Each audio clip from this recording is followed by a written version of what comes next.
Hello! In this video you will see me making this gown. I have uploaded this before, but it's a better, more up-tempo version and it includes all the missing footage. I'm Marjolein Turin, an indie fashion designer. Somnia Romantica is my main fashion line. Here you can see some of my work. Let's start. We begin with the sketch, front and back. The sleeves I already cut out, they're just big open sleeves, onto the fabric of the skirt and the bodice. I cut a big circle-wide skirt, consisting of 2 half circles. Here you can see how I do it. I'm using the measuring tape as radius, cutting it. For the bodice I adjusted one of my existing patterns. I made a plan and then I do freehand drawing on the pattern. After that I draw it with chalk on the fabric and cut it out.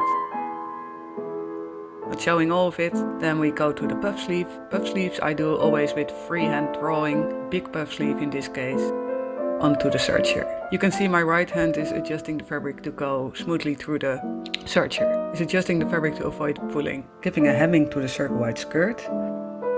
Yeah, this happened. Here I'm putting all the seams of the bodice to the serger. After that, also the lace shoulder part again. It's me.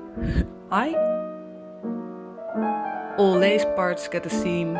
Here I'm cutting lace to go around the biceps. Vintage black lace, and then I pleat the puff sleeve onto it with the serger. Cute. That's my favorite hair clip. And here I decorate the puff sleeve with this happy trim. It's broad lace, so it needs many rows of fastening. This is a way I make tapered lace without losing the scalloped edges. It's for the beginning of the lace around the sleeves and around the overskirt. Sewing it flat. And then I'm pleating it onto the lace fabric. Here you can see how I pleat against the string. A small lace goes on the other side to wrap it all up. Pleating the sleeve end so I can sew it onto the biceps. This is the waistband of the skirt. On the inside I put a vintage lace. And on the outside I put this cute trim. At the end I curl it towards the insides and then sew it flat. An extra layer to make it extra firm. Right now I had hemmed lots of the skirt with lots of pleats, so big puddles onto the bodice. I'm cutting this lace in half for the bodice. Oh. Apologies for the light, but I wanted to include it as this is the pleating of the neckline. I make very dense pleats, as dense as I can, and here you can see what it looks like. And I gave it all a serger seam to keep it from fraying and to make it look neat.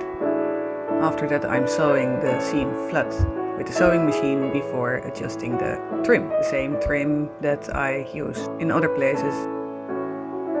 And of course the second row again. I'm sewing the puff sleeves onto the bodice. It's a lot of fumbling and adjusting and folding, and yeah, it never looks good on camera somehow, but in the end you have a nice puff sleeve. I also was pleating the overskirt onto the bodice. Then I could see what it looked like on a dress form. I was very excited, but then it did not look the way I was hoping. I tried it with the waistband and it was still a no. I was angry, I just walked off and left it until I felt less grumpy about it. 2 days later, with fresh motivation, I shortened and corrected the bodice up. Making the waistband. I wanted again a double row, just as in the biceps. Ironing it, as it was folded a bit. And then sewing it onto lace, using the lace as a sort of canvas to sew the trim on in a very neat way. Ta-da!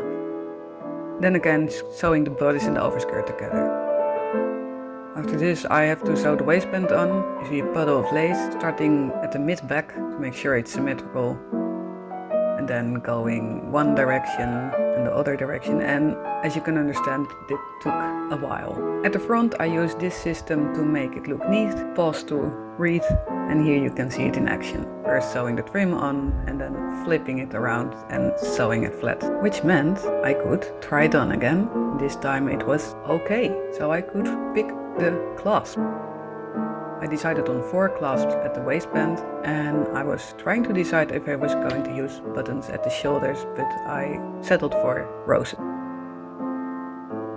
And sewing. Big bunch of floof on my lap. putting away my bracelet as it may grab the lace. So I already did one side and now I was going to use it as reference for the other side. The pattern on the trim is my reference for the placement of the clasp.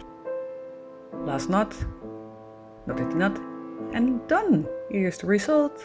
Full body, the underskirt, and here you have the close-ups.